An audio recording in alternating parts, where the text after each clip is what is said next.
है आज यो ठाउँमा आउँदाखेरि नि हामी सानैमा चाहिँ यो खान्थ्यो कि यो बम पाउरोटी भन्ने बम पाउरोटी नि होइन पाउरोटी यो हामी सानो बच्चा हुँदाखेरि त्यो चियामा डुबेर खाने होइन यो कस्तो टिपिकल टाइपले लोकल टाइपले चाहिँ बनाउँदो रहेछ यहाँ है अनि हाम्रो चाहिँ यसलाई चाहिँ हजुरहरूले के भन्छ थाहा भएन हाम्रो चाहिँ यो बटारे मिठाई भन्थ्यो कि सानैमा यो बटारे मिठाई भन्थ्यो अलिकति यो चाहिँ गुलियो हुन्छ होइन अनि यो चाहिँ बम पाउरोटी होइन हाम्रोतिर चाहिँ त्यो एउटा सानो बम पाउरोटी हुन्छ काठमाडौँमा पाउनु भनेको सानो बम हो कि त्यसलाई अब त्यो भनौँ न अब स्पेसली खास यत्रो छ क्या यो पाउरोटी यो काठमाडौँमा चाहिँ खास त्यो बम भन्ने चाहिँ त्यो बर्गर बनाउने हो होइन यो चाहिँ खास खाने चाहिँ यो हो कि पाउरोटी चाहिँ यो होइन हामी सानो बच्चा हुँदा चाहिँ धेरै खान्थ्यौँ हो यो सानोकै याद आयो यार मलाई त अनि यो चाहिँ फेरि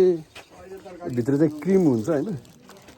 यो भित्र चाहिँ यसको भित्रपट्टि चाहिँ क्रिम हुन्छ क्रिम पाउरोटी के क्रिम रोल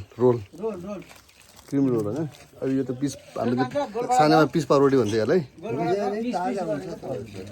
अनि अब यो चाहिँ यो सबै भन न अर्ग्यानिक के